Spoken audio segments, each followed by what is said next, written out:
आप यदि चाहते हो कि मेरा बेटा उदार बने, और याद रखना उदार आदमी को धन की कमी नहीं होती है। बचपन से यदि आप उदारता सिखा दो, निश्चित तौर पर उसके जीवन में उस हिसाब से ही धन आता है।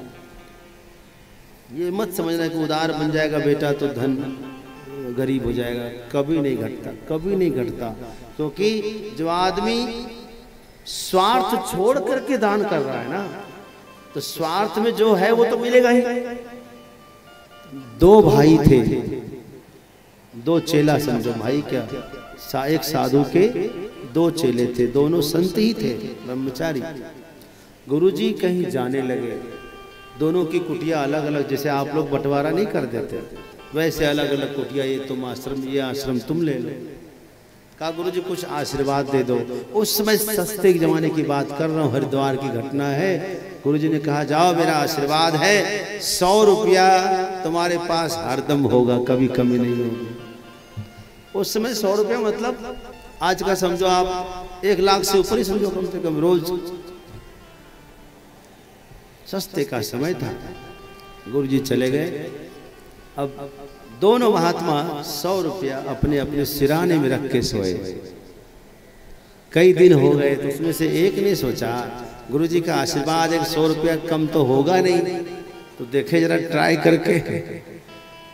ट्राई करने में क्या हर्ज है, हमारे भाग्य में जितना धन है वो तो कोई ले नहीं सकता।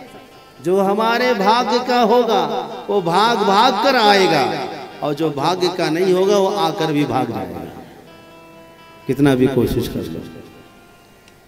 तो एक महात्मा ने निमंत्रण दिया कुछ महात्माओं को, भंडारा करेंगे आज, और उसी पैसे को भुना करके जोरदार भंडारा कर दिया। भंडारा कर दिया खूब, वाह वाह महाराज जी, वाह महाराज जी, वाह महाराज जी। रात में फिर सोया।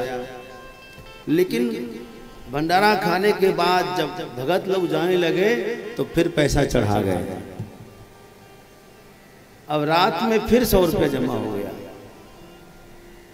अगले दिन सोए, तकिया उठा के देखा, भाई पैसा गुरुजी का आशीर्वाद, कोई कमी नहीं है, क्यों ना फिर भंडारा।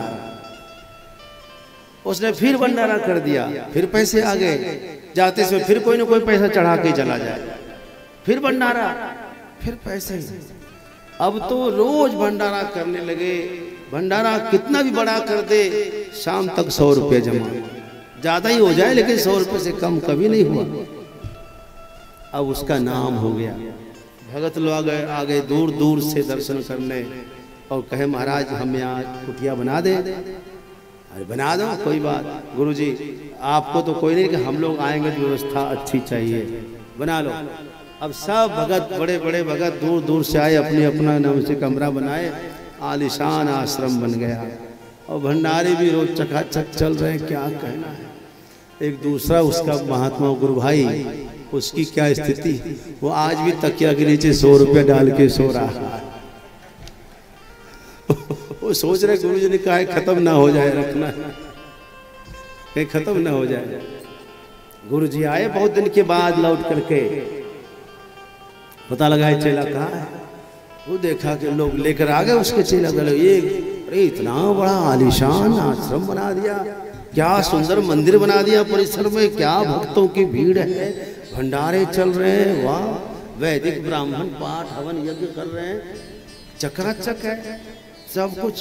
पूछा बेटा कोई कमी तो नहीं? बोले गुरुजी सब आपका आशीर्वाद है, कोई कमी नहीं है, आपका आशीर्वाद।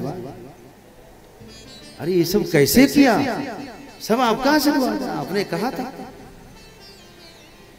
वही आपने कहा था कि जाओ आशीर्वाद है, 100 रुपया से कम कभी नहीं होगा, आज तक कभी कमी नहीं होगा।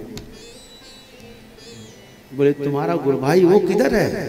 गुरुजी उधर है, उधर। गए उससे मिलने के लिए, देखा वही झोपड़ी, वही 4 पाए, एक उस तकिया के नीचे निकाल कर 100 रुपया। गुरुजी आपने कहा था 100 रुपया, आज भी सुरक्षित रखा हूँ, 100 का 100 ही है, इसको घटने नहीं दिया हूँ। बोले मूर्ख, मैं तुम्हें कहा कि कितना भी खर्च करो खत्म नहीं होगा, तुमने तो खर्च किया ही नहीं, संभाल कर रखे। तो आयु कर्म च वित्तम च विद्या निधनम एव च पंचैतानि सृजन्ते गर्भस्थस्य विदेहिना। आयु कितना जिएंगे, कर्म क्या करेंगे, धन कितना कमाएंगे, विद्या कितना अर्जित करेंगे और मृत्यु कब होगी, ये 5 चीज पूर्व डिसाइड है, बिल्कुल प्री प्लान्ड है, वहां कुछ नहीं कर सकते। और बस इसमें ऊपर नीचे करते रहो, ये सब कुछ निर्धारित समय पर ही होता है। आप चाहे कितना शोक कर लो, रोक नहीं सकते। तो जब क्यों ना इसको भुनाया जाए भाई, क्यों ना भुनाया जाए। जो बुद्धिमान होते हैं वो खूब भुनाते हैं, खूब रिस्क लेते हैं लाइफ में। जो रिस्क लेते हैं वो आगे बढ़ जाते हैं, रेस जीत जाते हैं। रेस वही जीतता है जो रिस्क लेता है। बाकी लोग तो तालियां बजाते हैं खाली।